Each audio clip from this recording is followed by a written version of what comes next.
Before the video begins, I just want to start by saying spoiler alert. If you don't want to hear any spoilers, do not continue watching this video, but if you don't mind them or if you've already seen the show, then feel free to keep on watching. Also, just a quick disclaimer, there are going to be some topics talked about that are quite deep and a little bit triggering, so just keep that in mind if you do decide to watch the video. And yeah, let's go. So, with June 24th coming up, I wanted to take the time to talk about this Netflix show that I had come across. It's called Raising Voices. This is a show that works towards ending violence against women and children.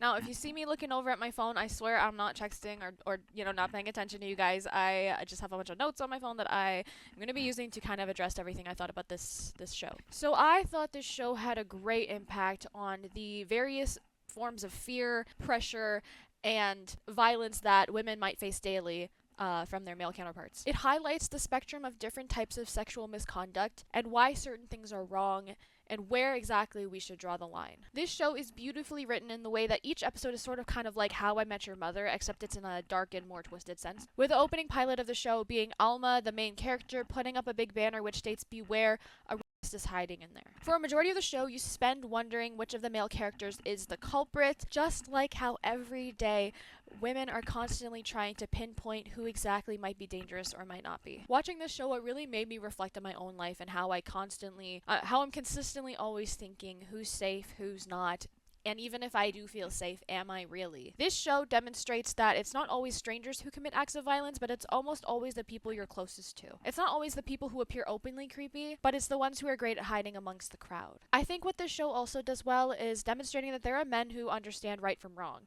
This isn't a show that leads you into like sort of a man-hating state, although some of the male characters really make you question your sanity sometimes.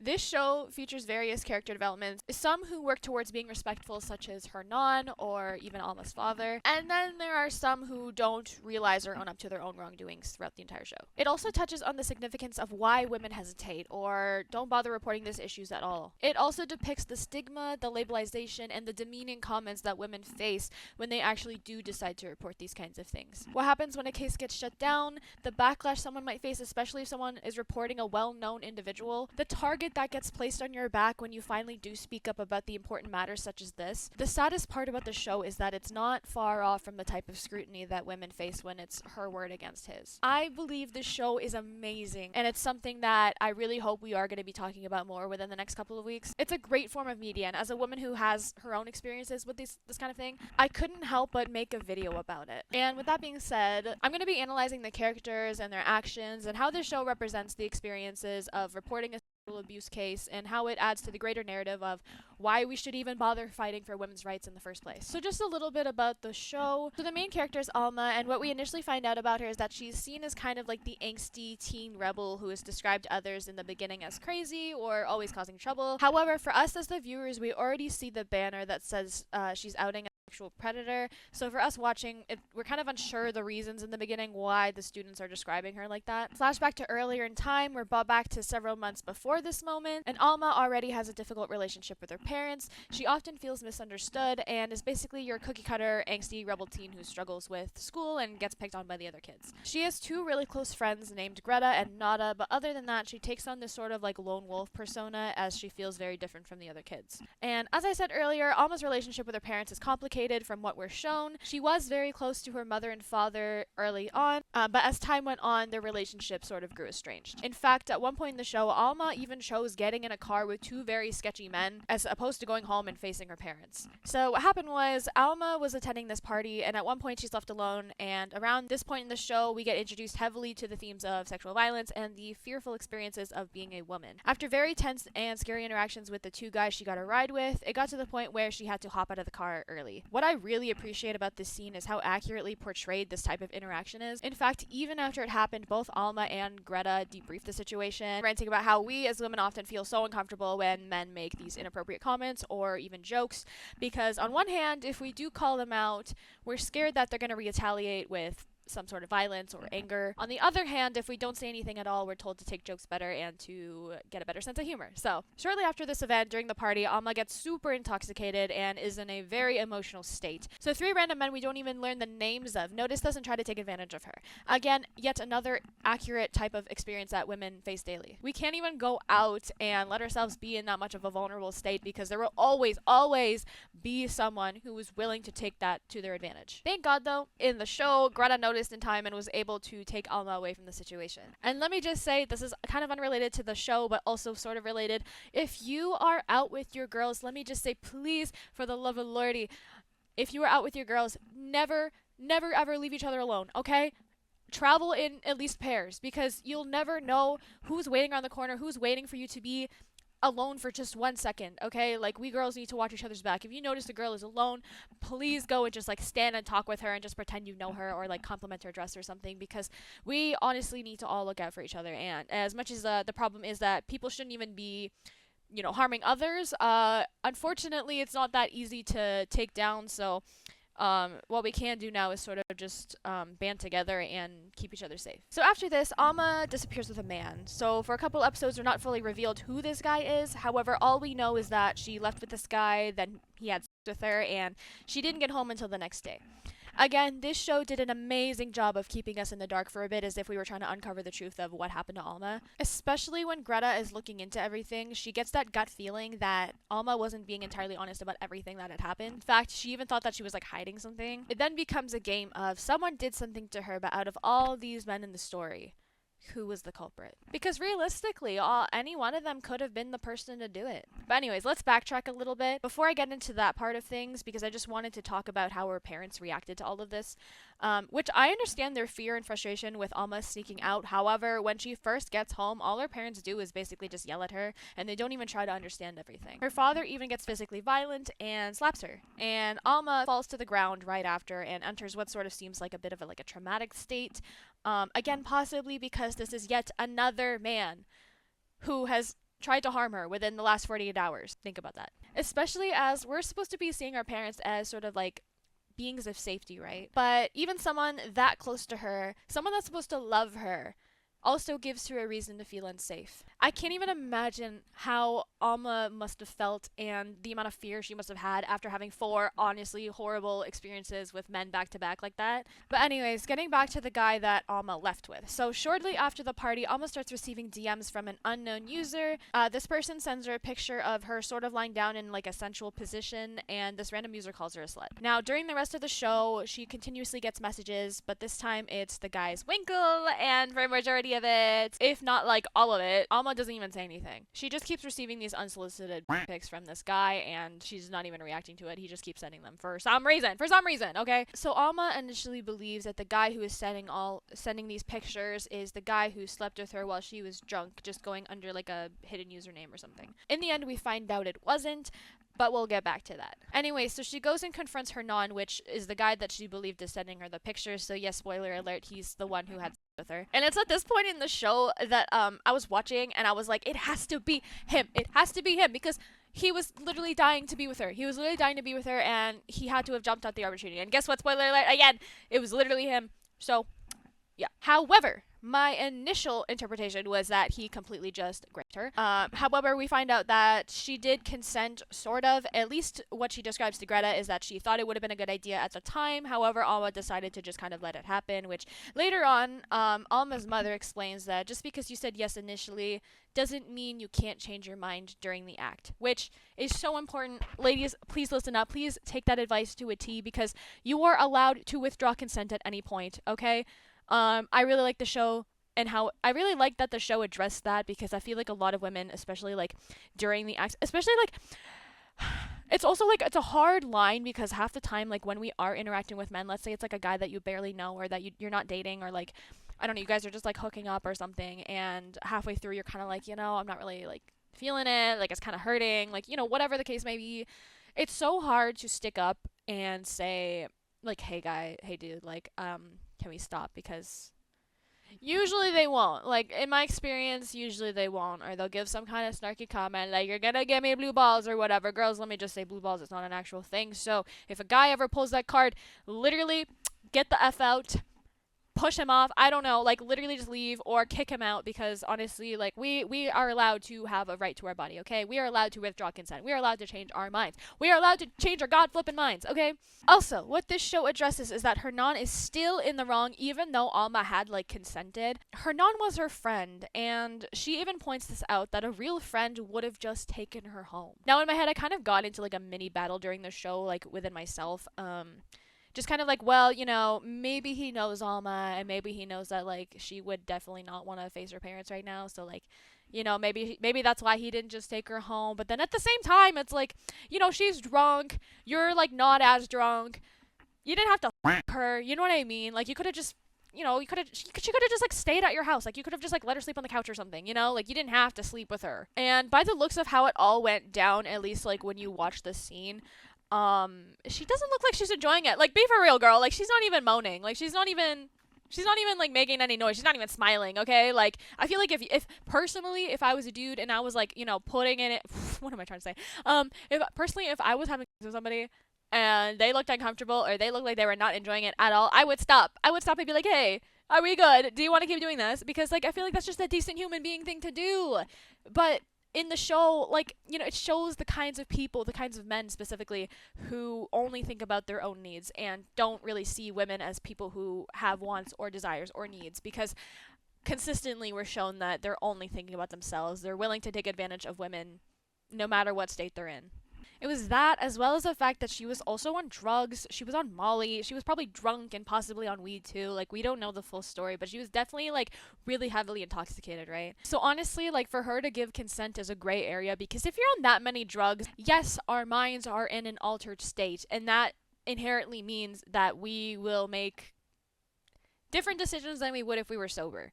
Sometimes they're not always the best decisions. Like, most times they're not. Like, yes, when our minds are in an altered state, like if I was Hernan, honestly, I would have just not done anything. Especially if like, especially because they had a friendship, you know what I mean? Like, if he was really her friend, he would have respected her, you know? And like, even if you genuinely, truly believed somebody was giving consent even while they were intoxicated, like, you truly think they wholeheartedly meant it, you know? There were physical indications that she was not into it at all, okay?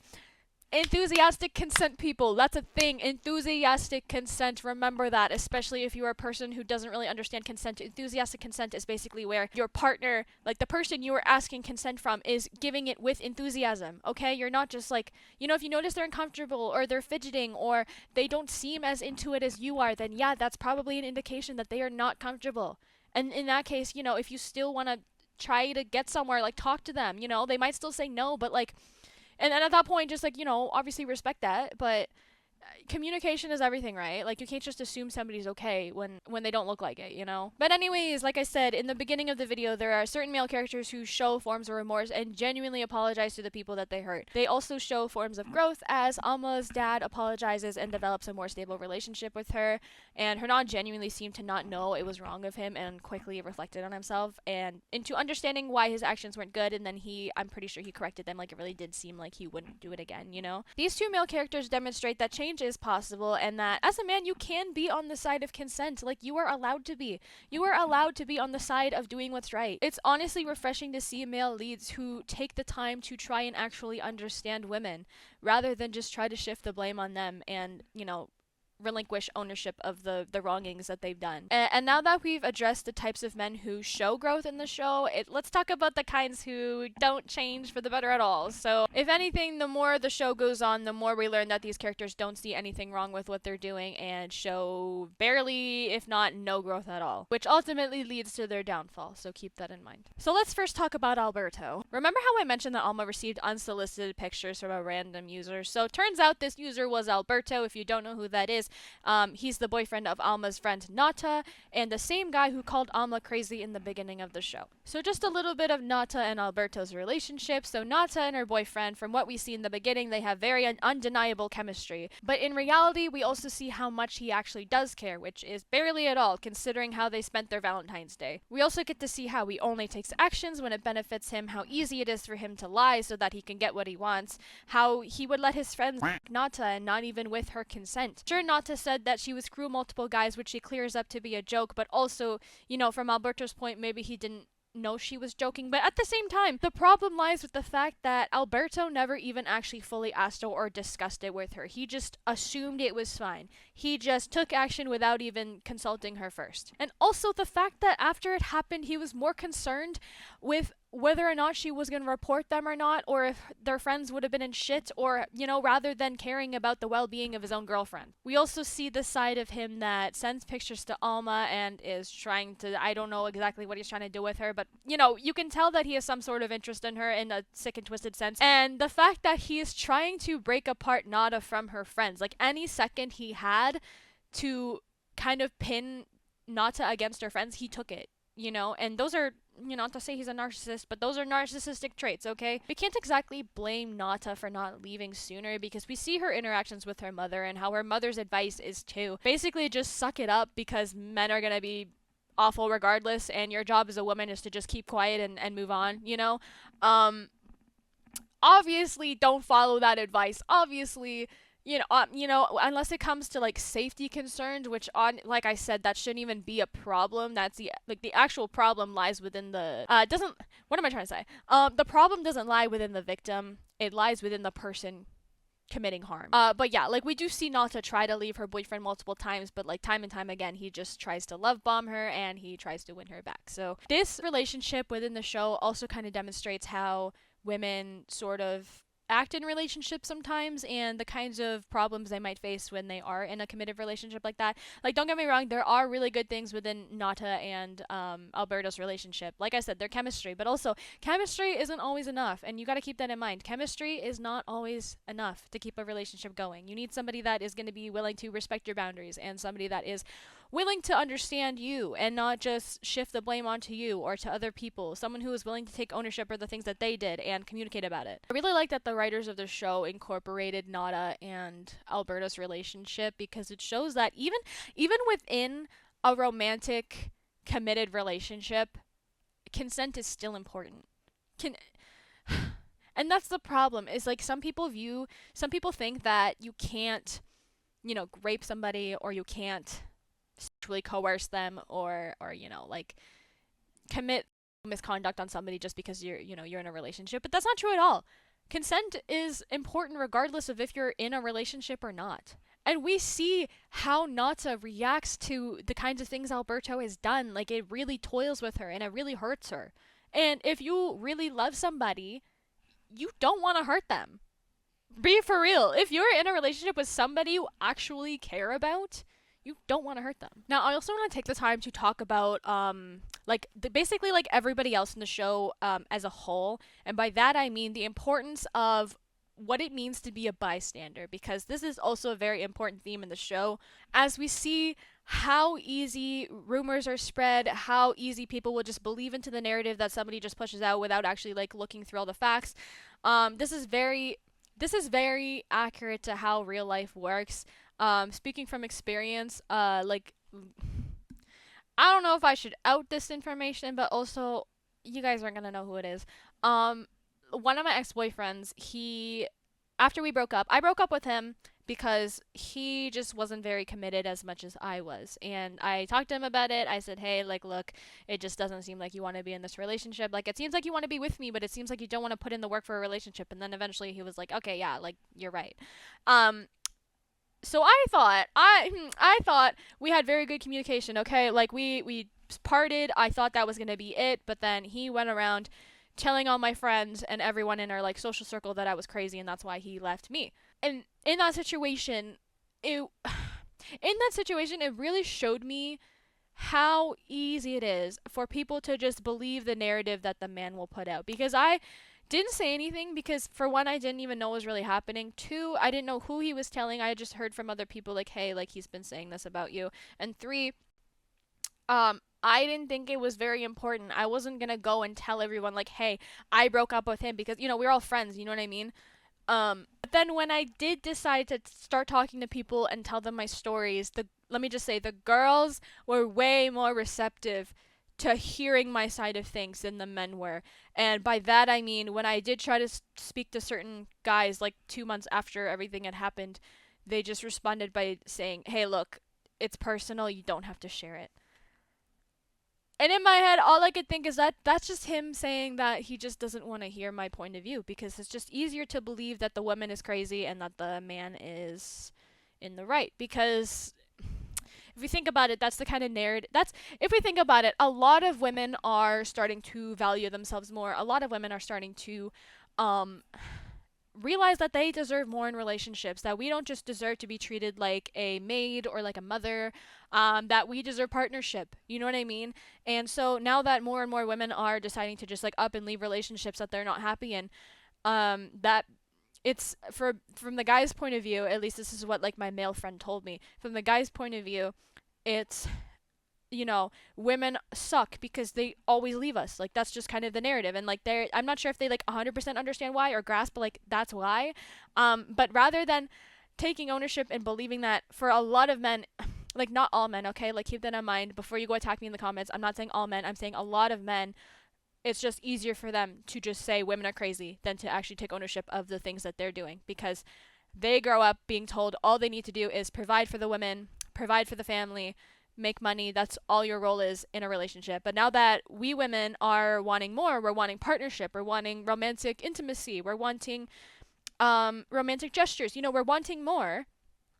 It's creating a lot of conflict, right? But that's a whole other different ballpark. Let's just like keep talking about the film. Let's keep talking about the show first. But the point of the point of my story relating to this is that in the show, so many people are quick to believe the narratives of whatever people put out, like spreading rumors, and being a bystander is so much easier. Being a bystander who does nothing is so much easier than sticking up for other people, which is why this story is so important. Alma is a great example of someone who decided to not just be a bystander. And we can tell, and although it's shown that in the beginning of the show, she was just a bystander in the beginning. When she saw her friend being mistreated, she didn't do anything. And also, I don't like, she didn't do anything. And it's hard for us to blame her because yeah, she was young. Like it's like what her friend said, she was 13. I think they were like 13 or something like that. And you know, what are you gonna do? Like you're really scared. Like it's a big, much older man committing these crimes. But also, before I get to that, because I gotta explain this whole this whole thing. So throughout this video, I have sort of just like pinpointed the little things throughout the show that have kind of represented violence against women and children as a whole, specifically more towards women. Now it's time to talk about the elephant in the room, which is the biggest part of this show, the actual that was referred to in the banner. Okay, so just some backstory though. Alma's old childhood friend Berta and her drifted apart years ago, and Berta was left in the dark as to why this occurred.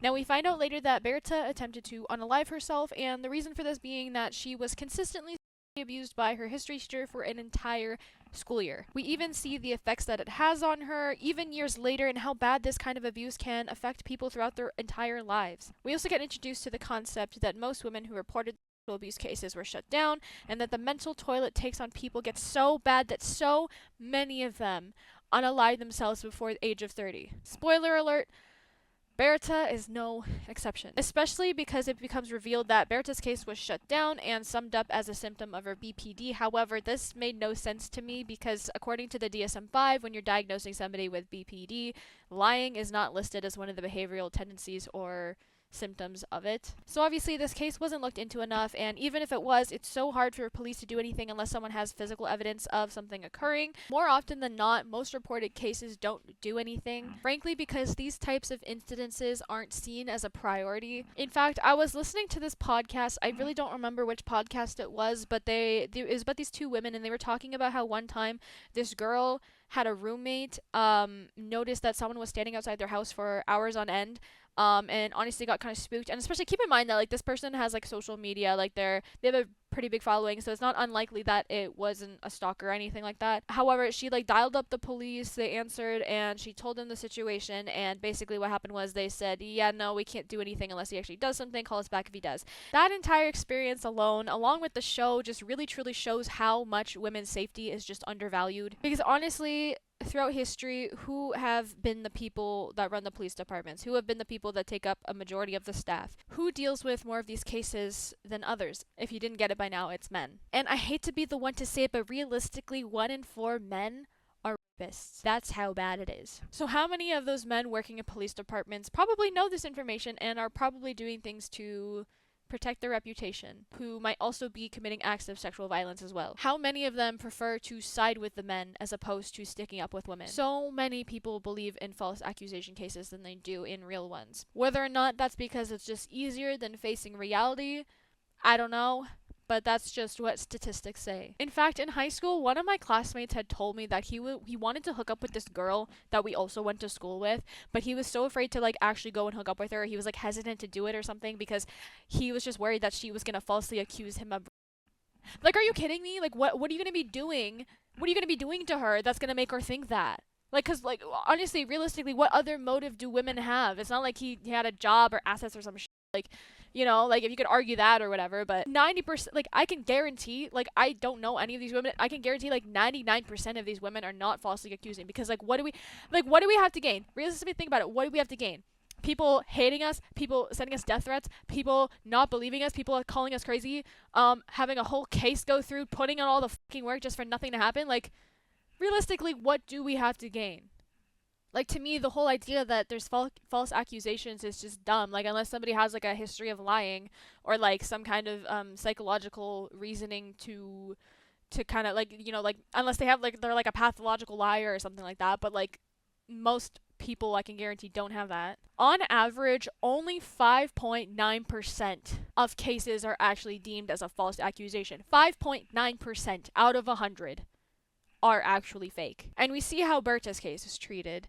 It was closed for years before they actually were able to arrest the perpetrator. And although this information might be daunting for a lot of us women, it might even discourage some of you to speak up. In the end, we need to speak up. Because in the end, if more of us refuse to let this shit slide, the more our voices will be able to overpower the wrong ones. The more other women will feel compelled to share their stories along with the ones who are already speaking up. Listen to Alma in the show. She literally says to Berta, this story is not even just about you. This is about protecting other women. This is about creating a safe space. This is about speaking up for the sake of other people, for the sake of other victims. In fact, I thank this show for existing because it made me feel enough courage to speak up about my own experiences. Because realistically, so many of us women, I can guarantee there's not a woman out there who has not experienced at least one sexual remark, one sexual comment, one sexual look, any form of discomfort.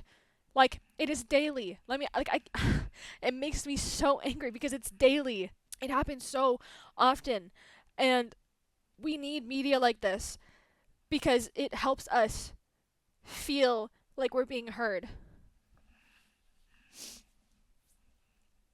God damn it.